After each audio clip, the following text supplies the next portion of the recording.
Those of you who don't know me, I'm Akash Sethia, director and promoter in CHH Makers, and I'm very, very proud and happy to present to you Abhishek. Uh, my chemistry with him goes back a few years now, and so it's actually totally a pleasure to bring him here, interact with you. As I said, I'm very happy and proud to present him. He's an IIT grad, has worked in a very impressive profile of what is called risk management IT side of the business, and then has been preparing for CAT. I know his story very closely. I don't want to spoil his presentation by spilling a few beans. So instead of me telling that, let him tell you that. But what I can assure you is that it is going to be an inspiring story. It is going to be full of learning for you. And so what my request would be is to listen and carefully take finer issues that he points out to you, because these are people who have seen it, been there, have experienced the entire process, and so have very, very very interesting nuggets for you, very useful nuggets for you to not commit the same errors maybe which maybe he committed, and learn from his experiences. So come, Abhishek, and have a great session. Thank you so much, sir. So we will talk about my journey to IIM Ahmedabad, and it's been a long one. Fortunately or unfortunately, I don't know, but we'll see. Right. So I'll start off, and of course, the first thing that I want to do is thank Team Chem, and they've been amazing. So as sir mentioned, right, I met Akash sir for the first time back in 2015, and since then it has been an on and off relationship. But of course, this year has been amazing, and I'm really thankful to you for all your support, guidance.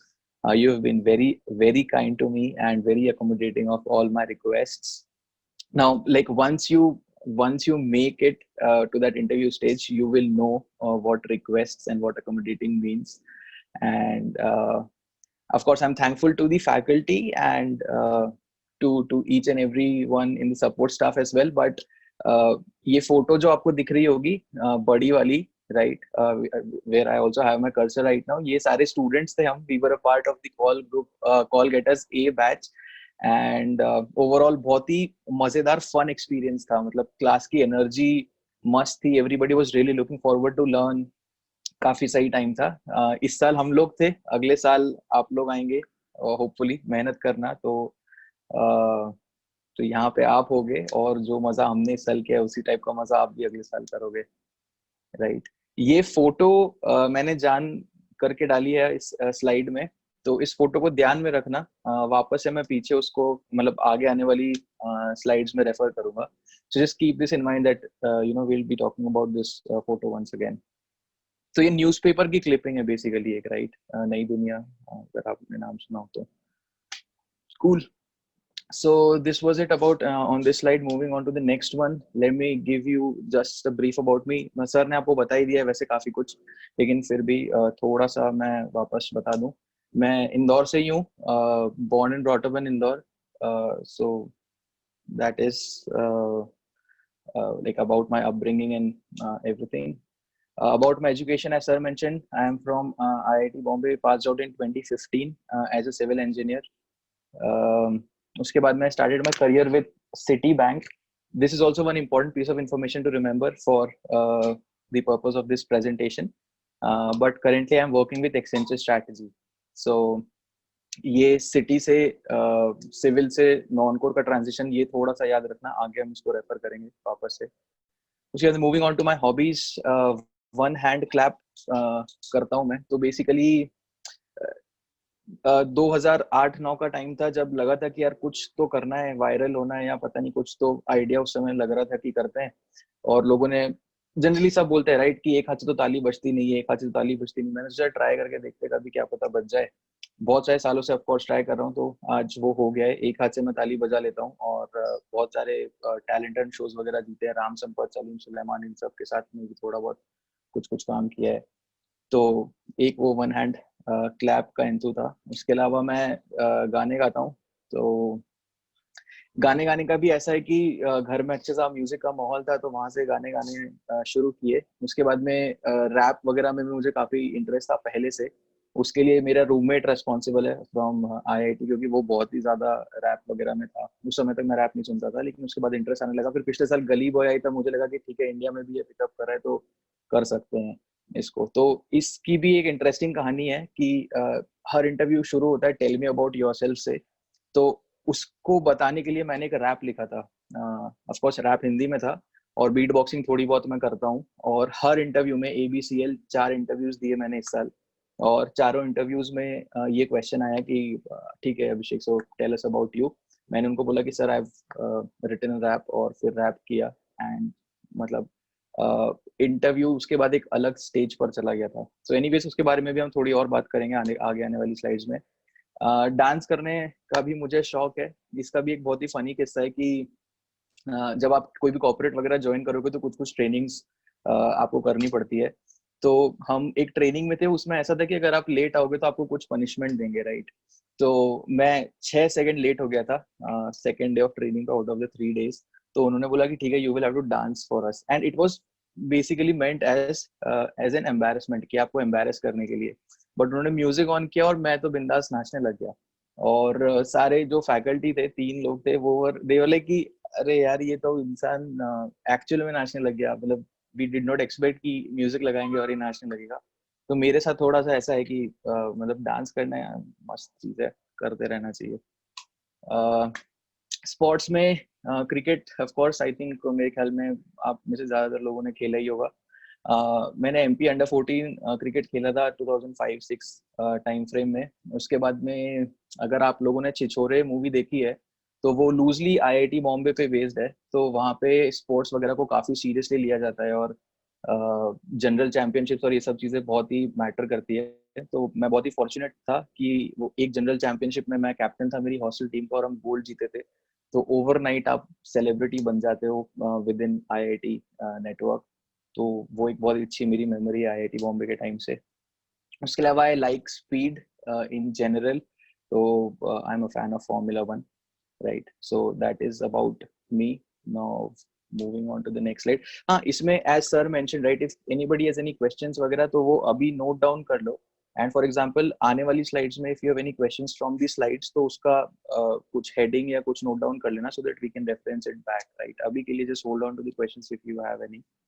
तो let's talk about my CAT journey. मैंने 6 total attempts दिए हैं cat के। मेरा पहला attempt था 2014 में, और ऑफ कोर्स लेटेस्ट अटेम्प्ट 2019 का था। उसके बीच में मैं हर साल कैट देता था। लाइफ मेरी बहुत चेंज हुई है इन 6 सालों में, बट एक चीज ऑफ कोर्स जो कांस्टेंट थी वो कैट थी।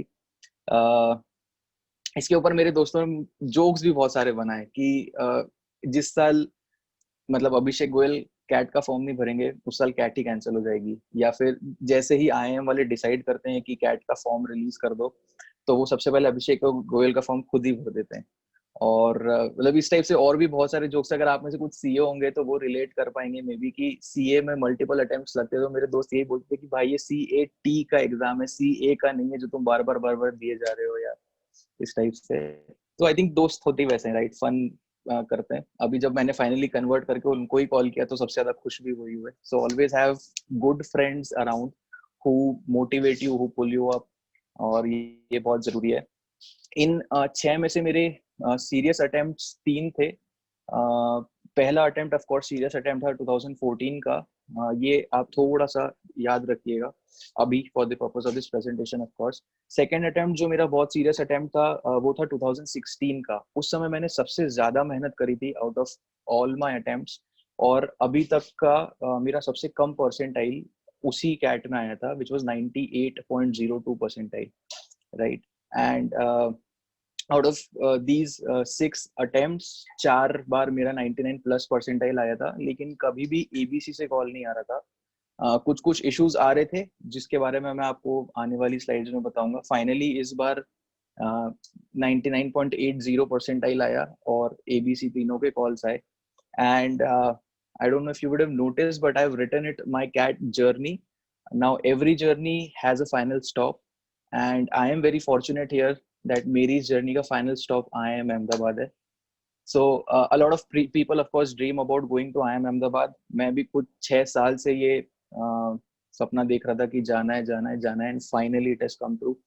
And I cannot even begin to tell you कि कितनी खुशी होती है जब वो फाइनल रिजल्ट आता है आपके सामने that you have been selected. अभी तक ये हो रहा था कि शॉर्टलिस्टिंग स्टेज पे लिख देते थे you have not been selected, और मैं बता नहीं सकता कितना दुख होता है.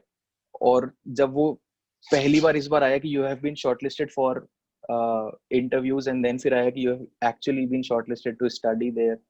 अमेजिंग फीलिंग है. जब तक खुद से आप फील नहीं करोगे थोड़ा मुश्किल है समझा पाना कि कैसा लगता है. और मैं खुद को बहुत लकी मानता हूँ इन द सेंस कि मैं जब प्रिपरेशन शुरू किया था 13-14 में, यही सोचा था कि यार IIM अहमदाबाद से ही MBA करना है, इंडिया से करेंगे तो, और फाइनली मैं करूंगा, होपफुली थोड़े टाइम में शुरू होने वाला है. So that way I have been very lucky.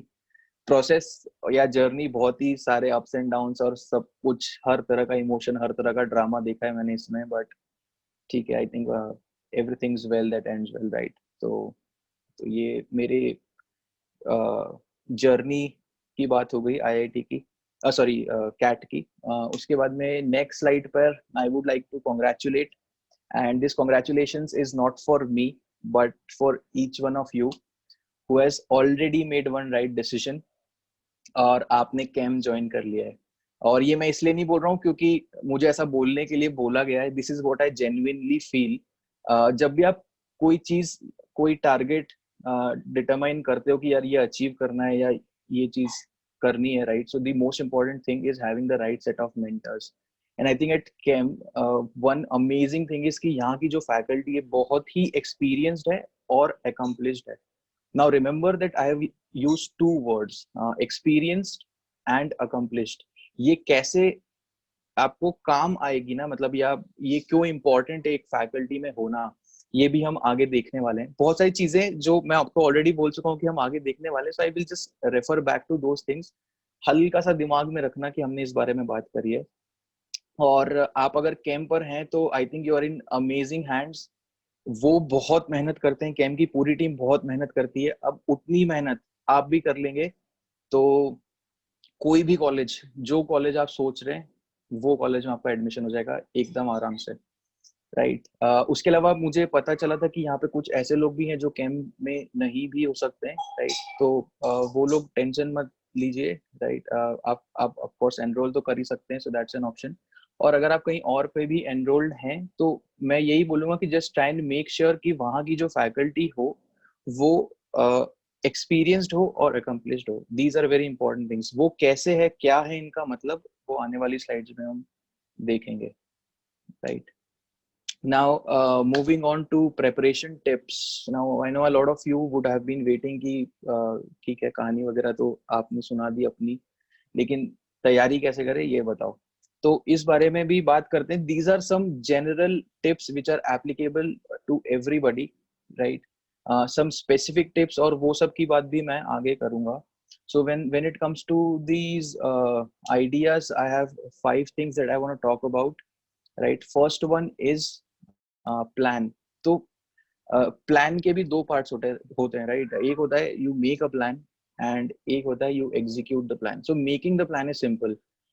आप लोगों ने बहुत बार एक्सपीरियंस किया होगा, मैं भी इनफैक्ट कर चुका हूँ ये चीज, ऑलमोस्ट हर साल ही करता हूँ कि एक न्यू ईयर रेजोल्यूशन बनाता हूँ, उसमें 10 चीज लिखता हूँ कि इस साल में दुबला भी हो जाऊंगा, नॉलेज भी बढ़ा लूंगा और पता नहीं 50 चीजें कर लूंगा, सब कुछ कर लूंगा, ठीक है. वो प्लान बहुत अच्छा लगता है, 2-3 दिन फॉलो भी करता हूँ मैं, लेकिन उसके बाद में फिर वो प्लान छूट जाता है. So try and make sure कि आप प्लान बना रहे हो और उसको फॉलो करो, वैसा कुछ प्लान बनाओ, राइट. वो सबसे इम्पोर्टेंट है. अभी जैसे मुझे ऐसा लगता है कि इस टाइप की टॉक्स पे मैं भी पहले गया हूँ जहाँ पे कि जिनका हो गया वो बात करे और वो कुछ आपको टिप्स दे रहे, थोड़े टाइम तो सब मोटिवेट हो जाते हैं कि अरे यार इन्होंने बोला कि यार प्लान बनाओ, मैं आज ही प्लान बनाऊंगा या आज ही प्लान बनाऊंगी और बस आज से तो पढ़ाई शुरू, अब तो जाना ही जाना है चाहे कुछ हो जाए. बट वो क्या होता है, वो जोश ठंडा हो जाता है थोड़े टाइम में. तो इसीलिए अब नेक्स्ट पॉइंट की बात करते हैं, विच इज कंसिस्टेंसी.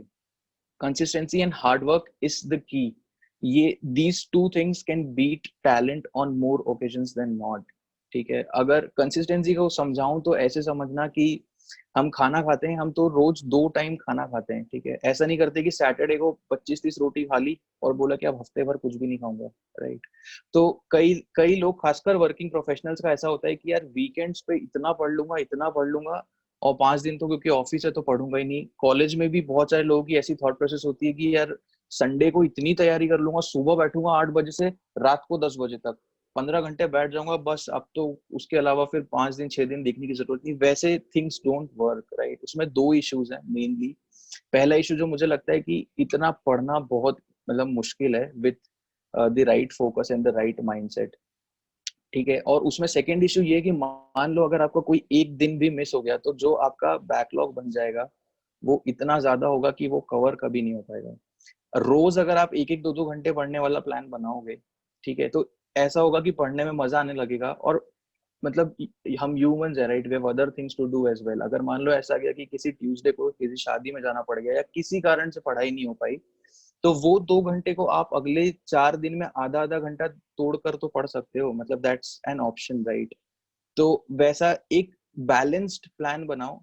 अगर आपको अभी इस पॉइंट पे लग रहा है कि कैसे प्लान बनाऊं, कुछ समझ में नहीं आ रहा है, क्या मतलब किसको प्लान बोलते हैं, कैसे इसको डिवाइड करूं, तो best thing is that you have amazing mentors. आप कैम को रीच आउट करिए, उनको बोलिए कि प्लान दो, बट इम्पोर्टेंट वही है कि आप उसे स्टिक करो। कैम ने प्लान पहले भी दिया ही होगा, मतलब हर कोचिंग इंस्टीट्यूट जब चीजें शुरू होती है, आप ज्वाइन करते हो तो वो प्लान देते हैं। अब फॉर्चुनेटली ये होता है कि वो लोग तो क्लासेस प्लान के हिसाब से चलाते हैं, आपको जो सॉल्व करना होता है मटेरियल या वो प्लान के हिसाब से नहीं चलता, तो वो मिसमैच आ जाता है और फिर वहां पे चीजें खराब हो जाती है। तो वो इंश्योर करो कि वो साथ में चलता रहे। अगर उसमें जितना ज्यादा सिंक होगा उतना ज्यादा अच्छा रिजल्ट आएगा, राइट। नेक्स्ट पॉइंट की बात करते हैं, पॉइंट नंबर 3, बेसिक्स। तो बेसिक्स, कैट एक मतलब मैंने जेई भी क्लियर करी है, कैट भी बहुत बार दिए।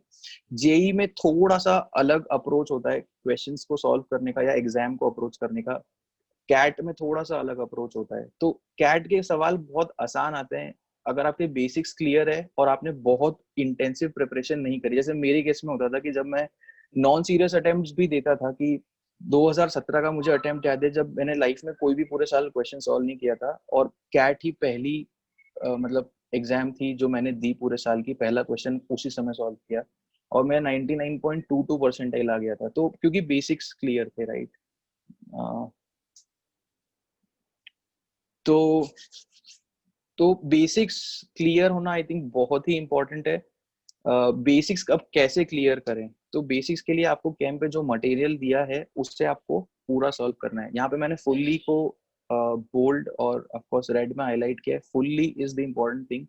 आपको क्लास में जो क्वेश्चन सॉल्व करवा रहे वहां से लेकर बुकलेट में जो सॉल्व एग्जाम्पल है, अनसॉल्व एग्जाम्पल है, क्वेश्चन 1 से क्वेश्चन लास्ट तक सारे लेवल सब कुछ पूरा आप जब सॉल्व कर लेंगे, आपके बेसिक्स क्लियर होंगे और कैट में परफॉर्म करना बहुत इजी हो जाता है उससे, ठीक है। इसमें एक और पॉइंट है जो मैं पॉइंट नंबर 5 में वापस से टच बेस करूंगा, तो उस समय उसकी बात करेंगे। Moving on two point 4 for now, the next point is मॉक्स। तो अभी मतलब मैं भी यही बोलूंगा, मॉक्स लिखो। आप किसी भी कैट टॉपर का इंटरव्यू सुनेंगे या आर्टिकल देखेंगे तो वो यही बोलेगा कि मॉक्स मैंने बहुत सारी दी, बहुत ज्यादा अच्छे से एनालाइज करी।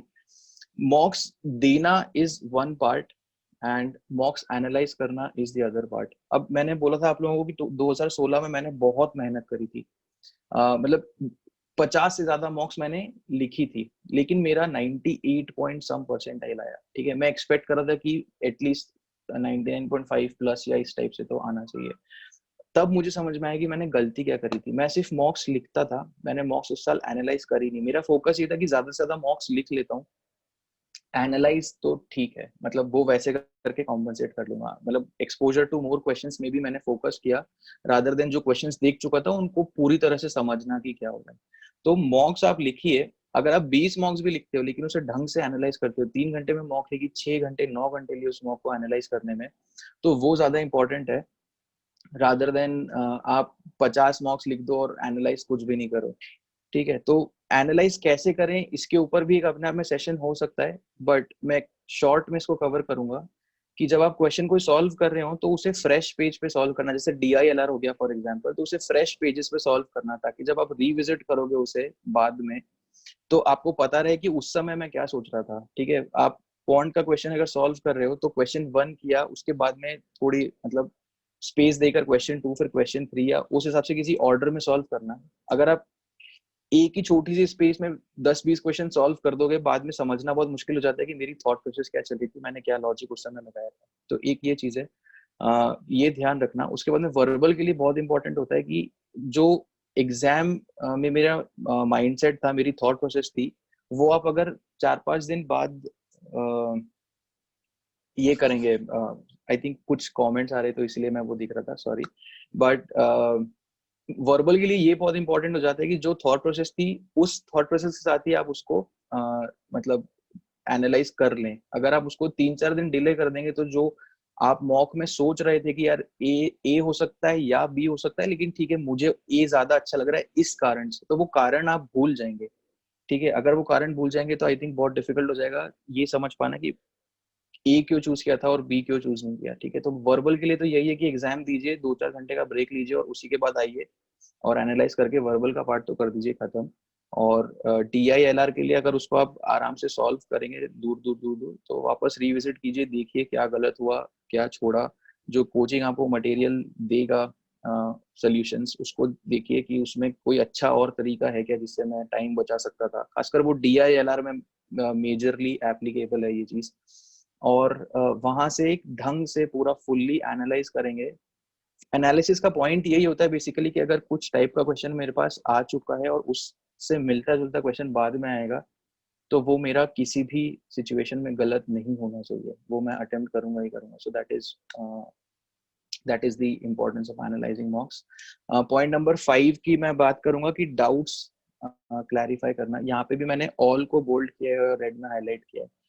क्या होता है, शुरू शुरू में जब आप कोई भी चीज करते हैं तो जोश रहता है कोई चीज समझने का कि यार डाउट आ रहा है सर से पूछ लेते हैं, लेकिन फिर इवेंचुअली क्या होता है कि आपको क्लास में मिल जाती है अंजलि, अंजलि को मिल जाता है राहुल, फिर दिमाग में ये आ जाता है कि यार ये पूछूंगा तो अंजलि सोचेगी कि इसको ये भी नहीं आता, अंजलि सोचेगी कि यार ये पूछूंगा तो राहुल सोचेगा इसको ये भी नहीं आता।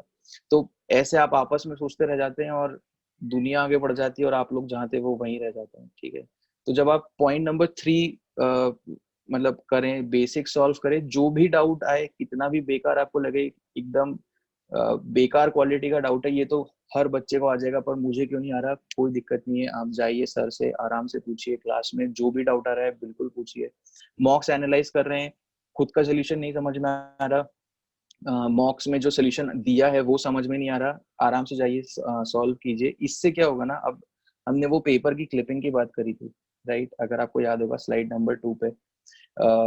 तो अभी आपके बारे में लोग सोच सकते हैं कि यार इसे ये भी नहीं आता, इसे वो भी नहीं आता, मतलब क्या है इसके फंडे, या जो भी इंसान को सोचना है सोचने दो। जिस दिन वो पेपर में फोटो छपेगी उस दिन तुम्हारा परसेंटाइल सब जवाब दे देगा।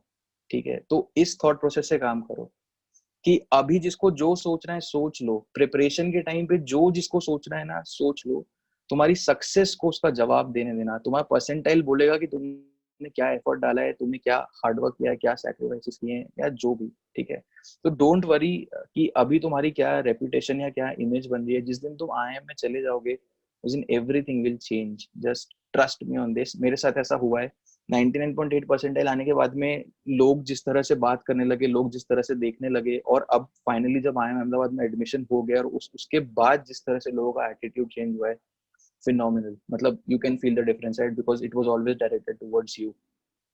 तो प्रिपरेशन शांति से करते जाओ और सफलता को शोर मचाने दो। तो ये एक फंडा है जिसको मैं विश्वास करता हूँ, आप भी इस बारे में सोच सकते हैं, राइट।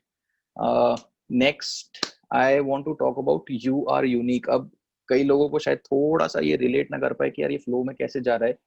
ठीक है, इस इसके बारे में मैं आपको यही बोलना चाहता हूँ कि यू आर यूनिक का मतलब है कि आपकी स्ट्रेंथ्स और आपकी वीकनेसेस अलग हैं, जो कि आपके बेस्ट फ्रेंड से अलग हो सकती है, राइट।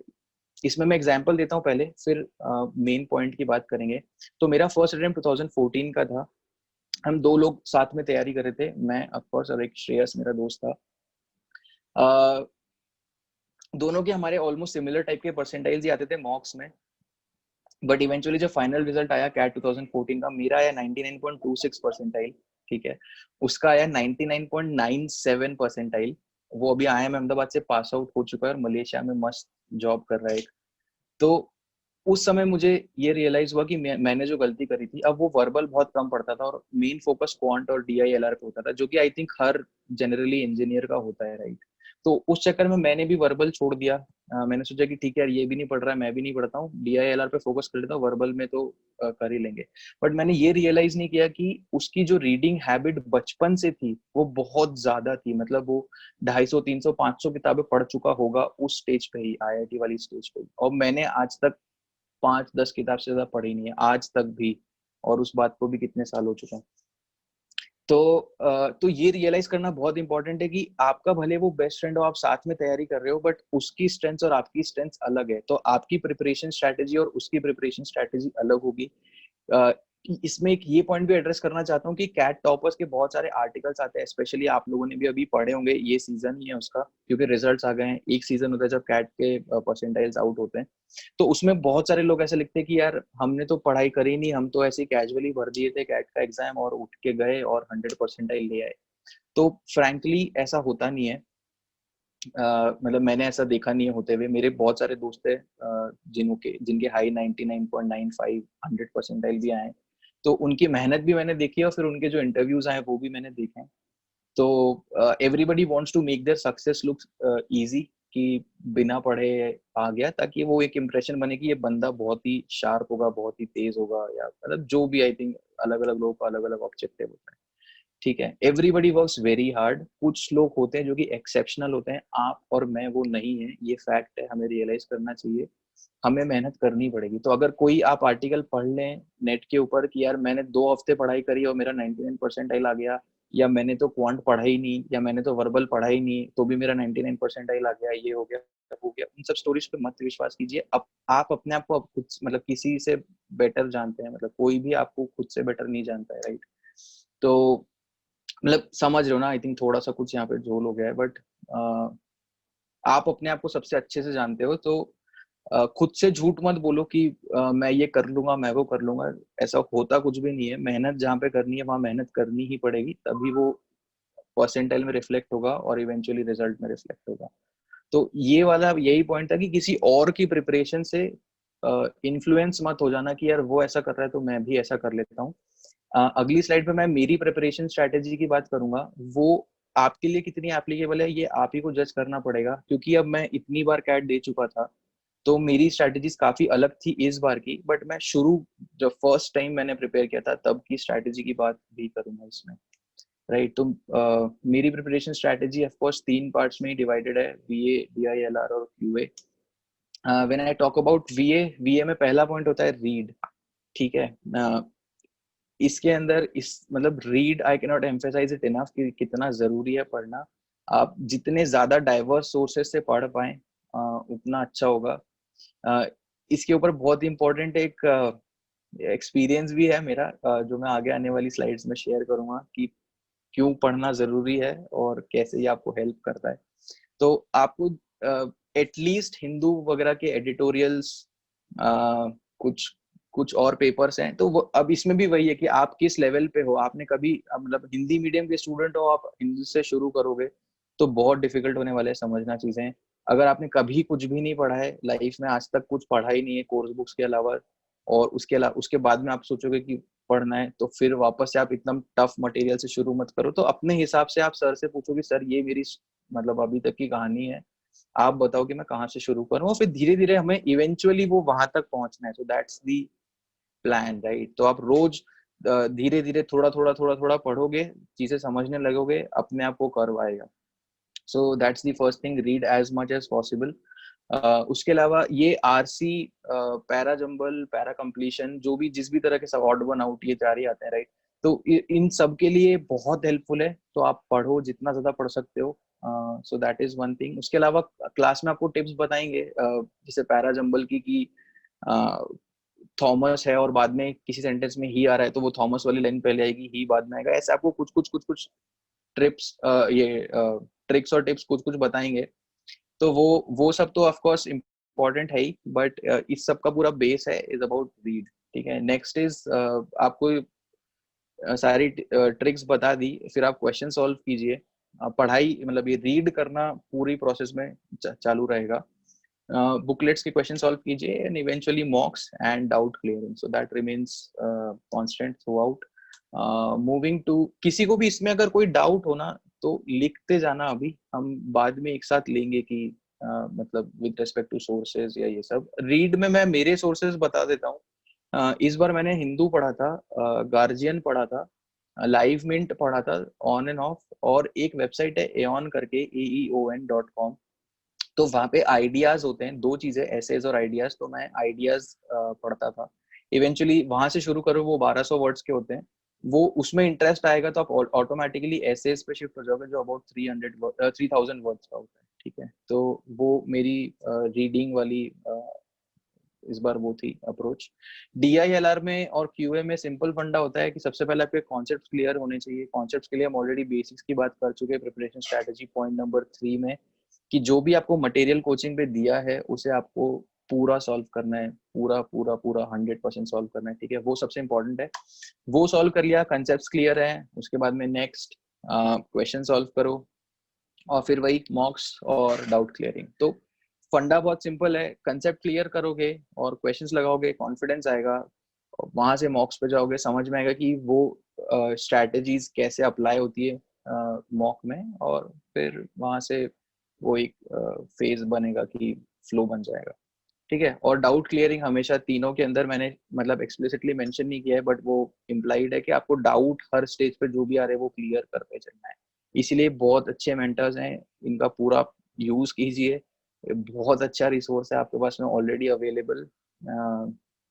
मस्त रीच आउट करिए, सब लोग बहुत ही फ्रेंडली हैं। कोई भी डाउट आता है किसी भी स्टेज पे, मतलब पढ़ाई से रिलेटेड ही नहीं, प्रिपरेशन स्ट्रैटेजी प्लान या इन जनरल, मैं तो, मेरा तो एक्सपीरियंस ये रहा है कि मैं तो पर्सनल इश्यूज भी जो आ रहे थे या ऑफिस रिलेटेड भी जो आ रहे थे, उसके लिए भी मैं तो बिंदास रीच आउट कर रहा था, and they were always always ready to help. तो आप हेल्प मतलब पूछोगे तो वो कर पाएंगे, तो हिचकना मत कि हेल्प मांगता ही नहीं हो या सर पता नहीं क्या सोचेंगे, डांट देंगे, ऐसा कुछ होता नहीं है। ठीक है, सब बहुत मस्त है, चिल्ड आउट है। ठीक है, प्रेपरेशन स्ट्रैटेजी की बात हमने करी, अब हम कॉमन मिस्टेक्स टू अवॉइड की थोड़ी सी बात करते हैं। तो पहली मिस्टेक है इग्नोरिंग टीचर्स एडवाइस। तो आई थिंक इसको भी मैं जब जितना एम्फेसाइज करूँ उतना कम होगा। इसमें मैं मेरा ही एग्जांपल देता हूँ। ठीक है, तो मैंने बताया आप लोगों को कि 2015 में मैं फर्स्ट टाइम आकाश सर से मिला था। ठीक है, 2014 की कैट लिखी, उस समय मैंने वर्बल के लिए खास कुछ प्रिपेयर नहीं किया था। क्वांट में मेरा 99.6 कुछ परसेंटाइल था, और वर्बल में शायद 93 या 95 परसेंटाइल, ओवरऑल 99.26 था। आकाश सर से मिला, होली की छुट्टी में आया था 2015 में।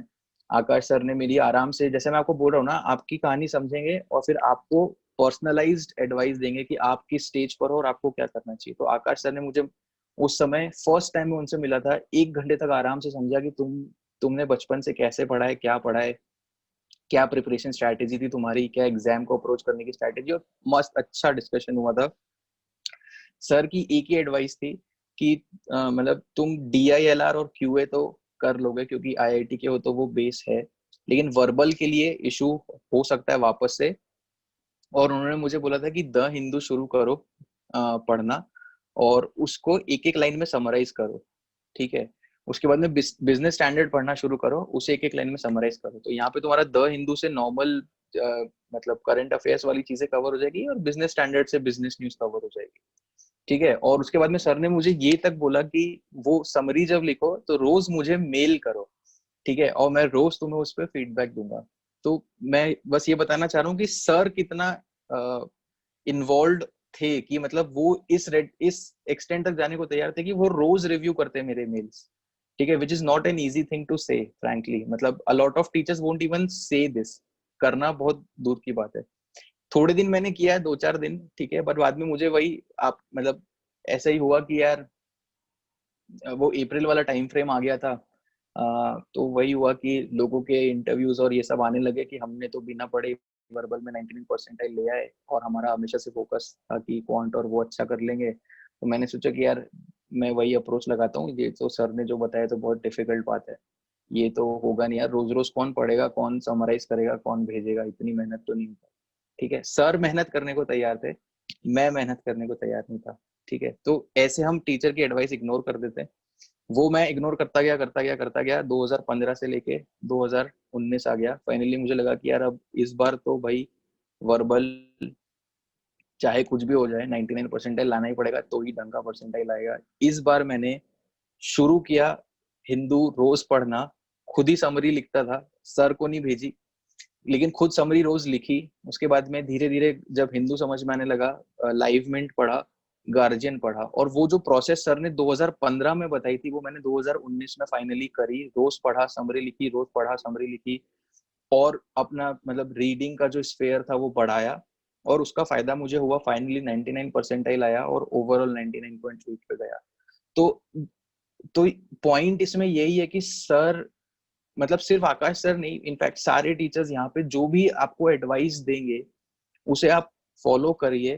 ठीक है, अभी इसमें एक और चीज मैं बोलूंगा आने वाली स्लाइड्स में, कि खुद का दिमाग, ऐसा लगता है कि यार खुद का दिमाग नहीं लगाया तो प्रोसेस में मजा क्या आया, है ना। और वो मेरे साथ भी थोड़ा इशू है कि अगर एक बार मैं खुद सोच लेता हूँ कि यार ये मुझे करना है, तो वो तो मैं करता ही हूँ। लेकिन थोड़ी सी अप्रोच मैंने इंटरव्यूज के लिए भी इस बार ये चेंज करी थी, इंटरव्यूज प्रेपरेशन के लिए, कि सर ने जो बोला है वो तो करना ही है, उसके बाद में खुद के दिमाग वाली चीज करनी है। ठीक है, तो वो चीज दिमाग में रखना कि सर जो एडवाइस दे रहे हैं क्लास में, कि अगर बोल रहे हैं कि ये सॉल्व कर लो या इस चीज पे ध्यान दो या ये प्रोसेस है, तो उसको करना। ठीक है, देयर आर नो शॉर्टकट्स। बहुत सारे हम आर्टिकल्स पढ़ के गलत तरीके से इन्फ्लुएंस हो जाते हैं, तो वो मत करना। ठीक है, सबकी कहानी अलग होती है, और गलत चीजों से मत इन्फ्लुएंस होना। सर जो बोल रहे हैं वो तुम्हें ज्यादा अच्छे से जानते हैं, क्योंकि वो क्लास में रोज तुमसे इंटरेक्ट कर रहे हैं, तुम्हें तुम्हारा लेवल पता है, तुम्हारा परफॉर्मेंस पता है, उस हिसाब से वो तुम्हें कस्टमाइज स्ट्रैटेजी बताते हैं, और वो फॉलो करना, डेफिनेटली सक्सेस मिलेगी। Next point is passion for collection, resource collection. तो कुछ कुछ लोग होते हैं, आई थिंक, जिनको एक जुनून होता है कि दुनिया में कैट से रिलेटेड जितनी बुक्स है मैं सारी इकट्ठी करूंगा। ठीक है, तो कैम का मटेरियल है 50, और कोचिंग है वो भी खरीद कर लेंगे, खजूरी बाजार जाएंगे, वहां पे कैट की बुक्स मिलेगी, वो भी अरुण शर्मा ये वो पता नहीं जो भी आती है सारी उठा लेंगे, और इतना सारा मतलब कलेक्शन बना लेंगे कि लाइब्रेरी खुद की बना लेंगे। ठीक है, और उसके बाद में करते फिर ये कुछ नहीं है, क्योंकि यहाँ पे दो प्रॉब्लम आ जाती है। एक तो ये कि मतलब थ्री इडियट्स की बहुत ही वो फेमस लाइन है, दिल घबरा जाता है यार, इतनी किताबें देख के दिल घबरा जाता है कि कैसे करूं मैं, तो आप शुरू ही नहीं कर पाते हो। ठीक है, और वो ऑल इज वेल पिक्चर में चलता है, एक्चुअल में कुछ होता नहीं है। ठीक है, थोड़ा बहुत चलता है, लेकिन जब इतनी सारी बुक्स देखते हैं आपको लगता है शुरू किधर से करूं भाई, ये तो हो ही नहीं पाएगा कभी खत्म, तो फिर आप शुरू ही नहीं करते। ठीक है, तो ये मत करना कि सारी बुक्स इकट्ठा कर ली, हर रिसोर्स इकट्ठा कर लिया, ऑनलाइन गए, अरे इस फोरम पे इसने ये बुक डाल दी 250 पेज की, अरे उठा लो सब कर लो, वो सब कोई पॉइंट नहीं है। एक मटेरियल पकड़ो, उसे एंड टू एंड सॉल्व करो, वो ही काफी है। ठीक है, कोई टॉपर ऐसा नहीं करता कि हर कोचिंग का हर चीज सॉल्व करके बैठा है, पॉसिबल भी नहीं है और कोई करता भी नहीं। इसी से नेक्स्ट पॉइंट पे आऊंगा मैं, ओवरलुकिंग अ सेक्शन और टॉपिक। तो अब यही होता है कि इतना सारा मटेरियल इकट्ठा कर लेते हैं, तो कई बार ऐसा हो जाता है कि टाइम टाइम मतलब may be time speed distance solve करने में बहुत मजा आने लगा, राइट। तो 10 कोचिंग से टाइम स्पीड डिस्टेंस सॉल्व कर लिया। अब उस टाइम में आपको एक्चुअल में टॉपिक 10 कवर करने थे। ठीक है, 10 दिन में आपने एक ही टॉपिक 10 जगह से सॉल्व कर लिया और उसमें पीएचडी कर ली, वो हेल्पफुल नहीं है। ठीक है, मतलब कैट में ऐसा नहीं है कि आप पीएचडी करोगे तो आपको ज्यादा हेल्प हो जाएगी, ऑफकोर्स प्रैक्टिस ज्यादा करोगे वो हेल्प है, लेकिन वो भी एक लेवल तक लिमिटेड है। ठीक है, तो उससे अच्छा है कि ज्यादा टॉपिक्स कवर करो, कोई सेक्शन या टॉपिक छोड़ो मत। जैसे मैंने ये गलती करी थी, राइट, वर्बल की, कि छोड़ते गया कि डीआईएलआर के भरोसे निकाल लूंगा। 2016 में मेरी अप्रोच थी कि वर्बल छोड़ दो, डीआईएलआर में लाऊंगा 100 परसेंटाइल, क्वांट में लाऊंगा 100 परसेंटाइल। तो वर्बल में 95 भी आता है तो भी मेरा बहुत अच्छा परसेंटाइल आ जाएगा। एग्जाम में क्या हुआ बताता हूँ। वर्बल तो जैसा होना था वैसा हुआ, क्योंकि तैयारी तो कुछ करी नहीं थी। डीआईएलआर के अंदर मेरे लगे सिर्फ 14 क्वेश्चन। ठीक है, अब 14 क्वेश्चन जब सॉल्व हुए तो पता चल गया कि 100 परसेंटाइल तो नहीं आ रहा है, क्योंकि 100 परसेंटाइल आता 28 में भी, तो मेरे हुए थे आधे। तो उस टेंशन में अब जब मैं क्वांट में गया तो दिमाग में यही घूम रहा है कि यार अब 100 परसेंटाइल तो डीआईएलआर में आ नहीं रहा, 100 परसेंटाइल तो डीआईएलआर में आ नहीं रहा, उस चक्कर में क्वांट खराब हो गया। उस चक्कर में पूरी कैट खराब हो गई, ठीक है। नाउ इन दी हाइंडसाइट उस समय मुझे लगा था जब रिजल्ट फाइनली आया था कि उस समय मुझे लगा था कि जब रिजल्ट फाइनली आया था कि यार इतनी सारी मॉक सॉल्व करी, कुछ फायदा ही नहीं हुआ। बट वही था कि वो पूरी अप्रोच गलत थी, पूरा वर्बल इग्नोर कर दिया, मॉक्स इतनी सारी दी पर एनालाइज नहीं करी। तो आई थिंक बहुत इंपॉर्टेंट है कि आप सही डायरेक्शन में मेहनत करो। मेहनत बहुत सारे लोग करते हैं, डायरेक्शन बहुत इंपॉर्टेंट है, ठीक है। तो ऐसा मत करना कि यार DILR से मुझे डर लगता है, पूरा सेक्शन ही छोड़ के चले गए, या ज्योमेट्री से क्वांट में डर लगता है तो पूरा ज्योमेट्री का ज्योमेट्री छोड़ दिया। वो चीज गलत है, वो मत करना, ठीक है। बहुत इंपॉर्टेंट है कि इस चीज का आप ध्यान रखो। नेक्स्ट पॉइंट है गोइंग सोलो। अब यहाँ पे मैं थोड़ा सा डाइसी था कि इसे डालूं या नहीं डालूं, बट मैंने सोचा कि डाल देता हूँ, क्योंकि बेसिकली पॉइंट ये है कि आज अभी आप बहुत मोटिवेटेड हो या हो सकते हो कि हो जाओगे। इस कॉल के बाद में आपको लगेगा कि यार मुझे भी IIM अहमदाबाद जाना है, या कोई जो भी आपका ड्रीम कॉलेज है वहां जाना है। सारी जो पॉइंट्स बोले प्लान बनाता हूँ, पढ़ना शुरू करता हूँ, ये वो। लेकिन एक शैंपेन की बोतल कैसे खुलती है कि एकदम जोश में खुलती है और फिर उसके बाद में सब ठंडा हो जाता है। तो वो वैसे ही होने वाला है कि, और वो होता है, मतलब ऐसा नहीं है, ये ह्यूमन साइकोलॉजी की इनिशियली हर चीज के लिए बहुत जोश रहता है और वो इवेंचुअली ठंडा हो जाता है। तो इस समय फिर क्या होता है, जब आप अकेले रहते हो ना, तो प्रिपरेशन ऑफ ट्रैक हो जाती है। तो ग्रुप्स में पढ़ाई कर सकते हो, मतलब ग्रुप्स मतलब जरूरी नहीं है कि 10 लोगों का हो या 5 लोगों का हो, 2 लोग भी कर सकते हो, 3 लोग, वो आप अपने हिसाब से डिसाइड करो। इसमें आप ऐसा कुछ कर सकते हो कि कुछ रिवॉर्ड्स रख लो, कुछ पनिशमेंट्स रख लो। वो कैसे रखेंगे वो मैं थोड़ा सा बताऊंगा आपको। या ग्रुप बना लो, एक दिन, एक वीक के लिए किसी बंदे को कैप्टन या लीडर बना दो, वो इंश्योर करेगा कि सब लोग ये चीज कर रहे हैं। या मे बी एक व्हाट्सएप ग्रुप बना लो और सब लोग हिंदू पढ़ रहे हैं और उसकी समरी डाल रहे हैं, और फिर वो डिस्कस कर रहे हैं आपस में। या कोई क्वेश्चन सर ने बोला है कि आज तुम्हें 1 से 50 तक करना है, तो इंश्योर कर रहे हैं कि हाँ सब लोगों ने कर लिया है। उससे बहुत हेल्प होगी। मतलब तुम्हारी फाइट इस क्लास के 50 लोगों से या इस कोचिंग के 500 1000 लोगों से नहीं है, तुम्हारी एक्चुअल फाइट होगी 2 लाख लोगों से जो कैट एग्जाम देंगे।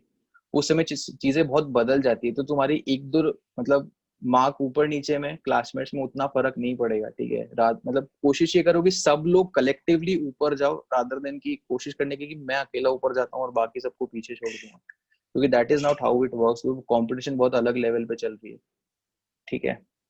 इसमें एक इशू ये है कि यार कपल्स बन जाते हैं ग्रुप्स में, ठीक है, और फिर घर से बोल के निकलते हैं कि कोचिंग पे पढ़ने जा रहे हैं, और तुम यहाँ आओगे जंजीर वाला चौराहे पे और उठा के फिर बाद में सब पर निकल जाओगे, या जो भी जहाँ भी जाना है। तो वो चीजें मत करना, ठीक है। Be true to yourself. Relationships वगैरह पे उतनी ज्यादा मैं बात नहीं करूंगा, क्योंकि मतलब आई थिंक अभी सभी समझदार है कि किसको क्या अचीव करना है।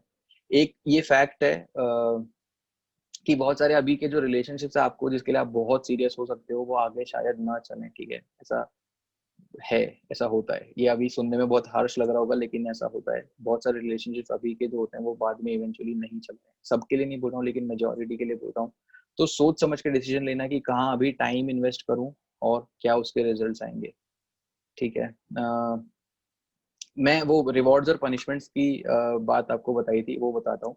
तो ऑफ कोर्स 2015 में मेरा वो दोस्त था श्रेयस, तो हम साथ में पढ़ाई करते थे, काफी मोटिवेटेड थे।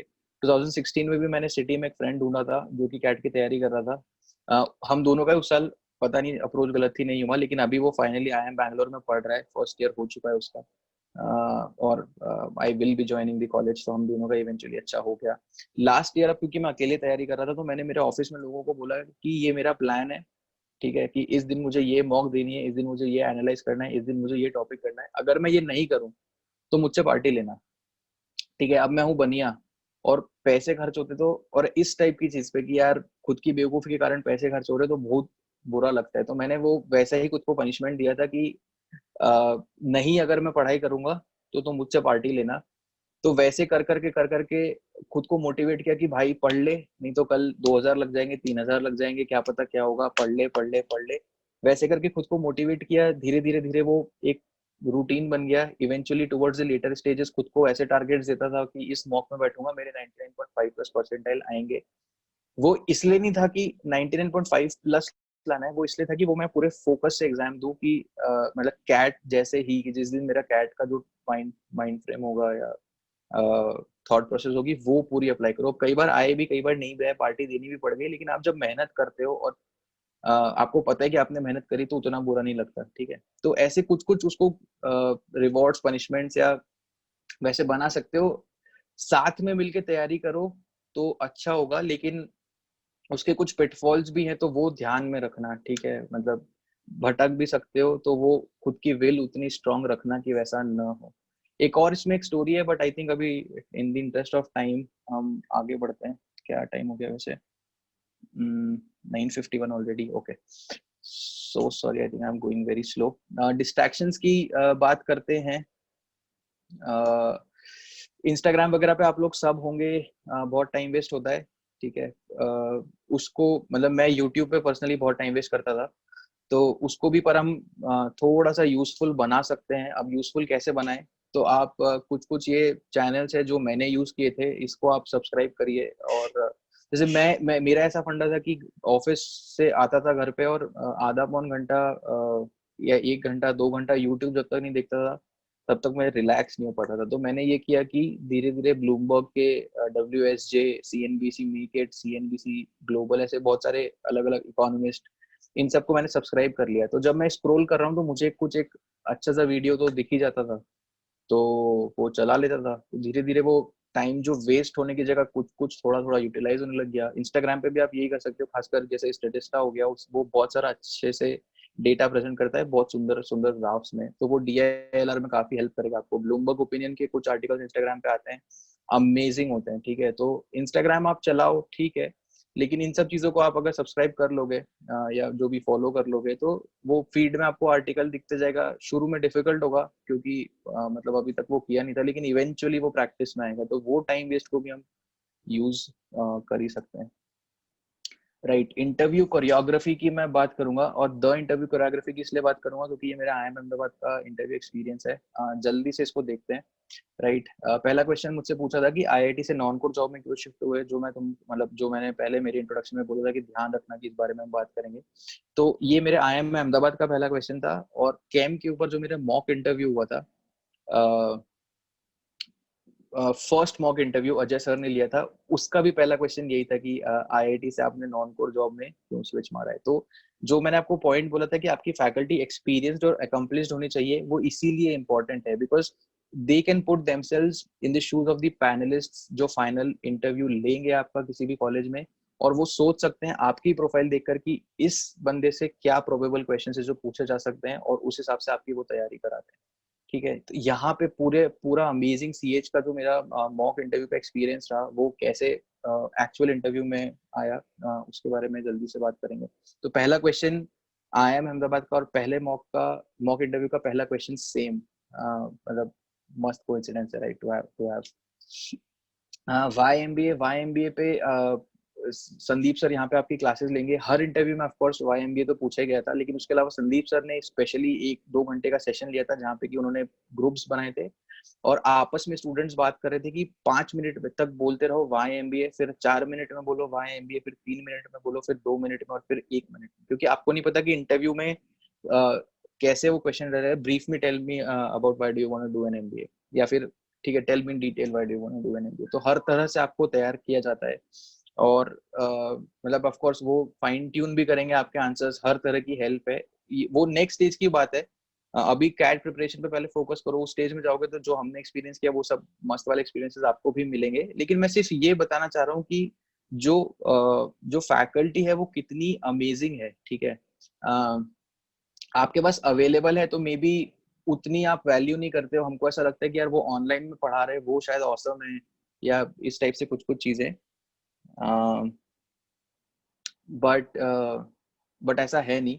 बहुत अमेजिंग फैकल्टी है यहाँ की, इमेंस एक्सपीरियंस, और मेरा एक्सपीरियंस तो बहुत अच्छा रहा है। मतलब IIM अहमदाबाद का इंटरव्यू ऐसा लगा था कि मैं ऑलरेडी पहले दे चुका हूँ, और बस यहाँ पे वो चीज वापस से बस ऐसे में भी रिविजन टाइप कुछ चल रहा है, ठीक है। Third question work experience related question. इसमें संदीप सर ने एक ट्रिक बताई थी कि क्वेश्चन ट्री बनाओ।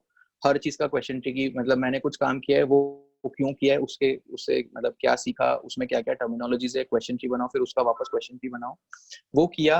उस ये 15 मिनट टोटल इंटरव्यू ड्यूरेशन था मेरा, उसमें से 5-7 मिनट इसी पे पॉइंट नंबर 3 पे डिस्कशन हुआ था हमारा। आराम से हर चीज हो गई थी।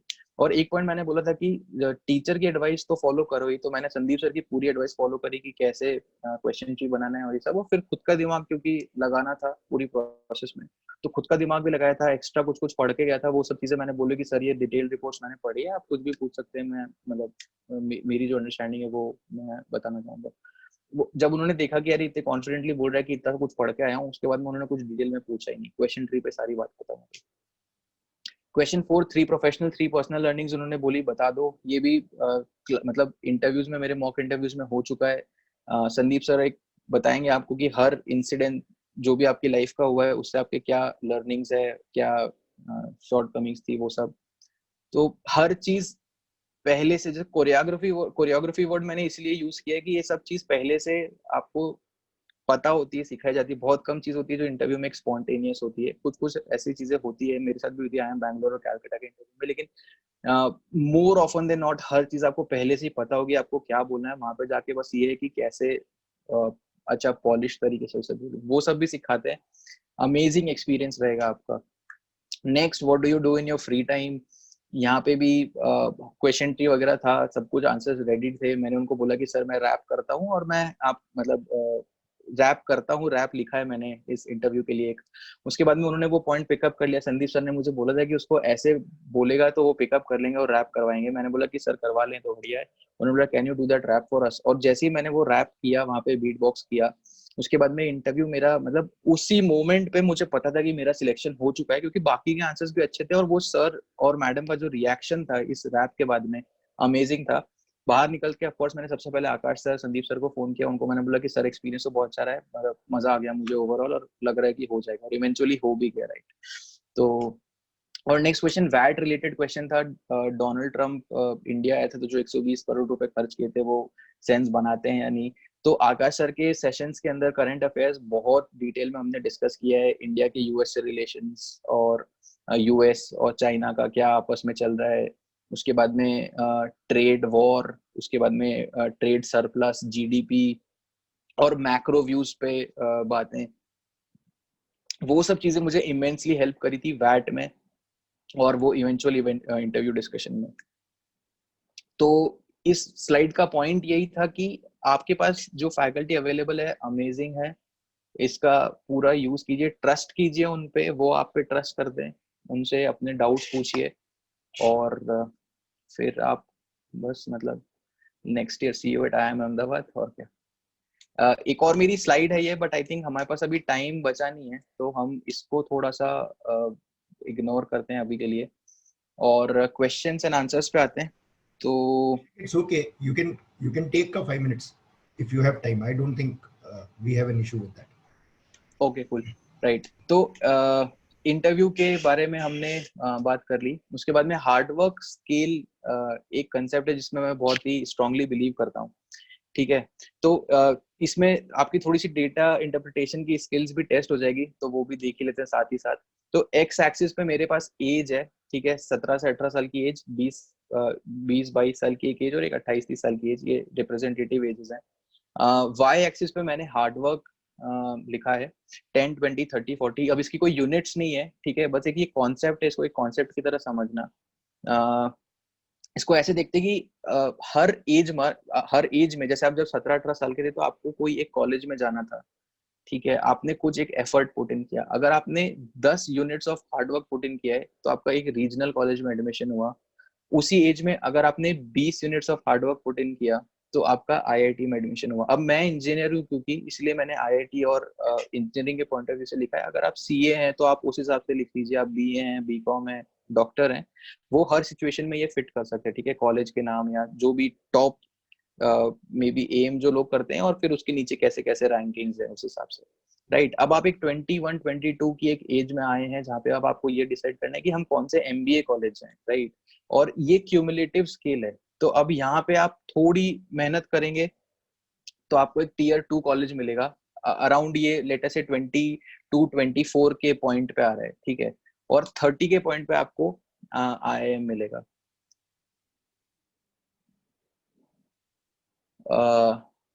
राइट। तो यहाँ पे अब इस कंसेप्ट को ऐसे समझना कि जो ऑलरेडी आईआईटी में है वो 20 यूनिट्स ऑफ हार्डवर्क कर चुका है, उसको आईआईएम जाने के लिए बस टोटल 30 यूनिट ऑफ हार्डवर्क करना है, तो उसको अब 10 ही यूनिट ऑफ हार्डवर्क एडिशनल करना है वो जंप के लिए, ठीक है। लेकिन अगर आप रीजनल कॉलेज में हैं और आप 10 यूनिट ऑफ हार्डवर्क पर अभी हैं, तो आपको आईआईएम जाने के लिए 20 यूनिट ऑफ हार्डवर्क करना पड़ेगा, 10 से लेके 30 तक का, ठीक है। तो ये क्यूमुलेटिव हार्डवर्क वाली स्केल है। जितनी मेहनत आपने पहले कर ली, फिर इवेंचुअली उतनी कम कम मेहनत आपको करनी पड़ेगी। जितनी मेहनत आपने पहले नहीं करी, मक्कारी करी, तो वो बाद में लोड उतना बढ़ता जाता है, ठीक है। ये बहुत सिंपल कॉन्सेप्ट है। ये आईआईटी वगैरह ये मेहनत कम क्यों है, ये मुझे इंटरव्यूज वगैरह में रियलाइज हुआ कि एक तो ब्रांड है आपके पास में, तो वो ऑलरेडी आपको थोड़ा ट्रस्ट कर सकते हैं, आप अच्छे जॉब्स लैंड करते हैं, अच्छे आपके पास सर्टिफिकेशंस हो सकते हैं। But all is not lost, ठीक है। ऐसा नहीं है कि अगर आप कोई टॉप कॉलेज में आपकी फील्ड के नहीं है तो अब आपका हो ही नहीं सकता है। बस ये है कि एफर्ट अब ज्यादा मारना पड़ेगा, परसेंटाइल ज्यादा लाना पड़ेगा, इंटरव्यू की तैयारी ज्यादा करनी पड़ेगी, थोड़ा कुछ एक्स फैक्टर उनको दिखाना पड़ेगा कि वो आपको क्यों है, ठीक है। तो इसमें यही वाला पॉइंट है कि जित आज आज आप मान लो 10 पे हो और मेहनत कर लो, आईएम पहुंच जाओगे आराम से, कोई परेशानी नहीं है, पर मेहनत ज्यादा करनी पड़ेगी, सिंपल वही फंडा है। इसको थोड़ा सा और अगर एक्सपैंड करके देखना चाहे कॉलेज के फ्रेमवर्क के बाहर, 28-30 की एज में अगर आप आते हैं, आपको गाड़ी खरीदनी है, राइट, एक आईएम वाला बंदा है उसको मे बी सिर्फ 5 यूनिट ऑफ हार्डवर्क करना पड़ेगा तो वो स्विफ्ट खरीद पाएगा, ठीक है। टीयर 2 वाले को थोड़ा और ज्यादा मेहनत करना पड़ेगा। अगर आप मान लो कि इसमें और नीचे हो तो आपको और मेहनत करनी पड़ेगी स्विफ्ट के लिए, और ऑडी लेनी है तो फिर और मेहनत करनी पड़ेगी। तो ये आप किसी भी मतलब स्टेज पे अपनी लाइफ के अप्लाई कर सकते हो। अगर आप फॉरेन टूर की बात करो, या आप घर की बात करो, या किसी कोई भी चीज की बात करो, राइट। आईएम्स में भी जैसे ये एक आईएम यहाँ पे मैंने सिंगल पॉइंट लिखा है, ये भी थोड़ा सा इसको आप जूम इन करोगे तो टूट जाएगा कि न्यू आईएम्स, बेबी आईएम्स वहां पे, और फिर टॉप और आईएम्स एबीसी अलग हो गए, तो वो मेहनत वैसे ही हो जाती है। तो वैसा है, ठीक है। I think that is all from my side. I can say, Abhishek, currently from this side of the video, is thank you so much for coming and doing such a engaging session. I can't thank you enough for this. But I cannot thank you enough for what you have done. Of course, this is so मतलब does not even matter. तो मेहनत करो यार, अगले साल मिलते हैं फिर आईएम अहमदाबाद में. So nice of you.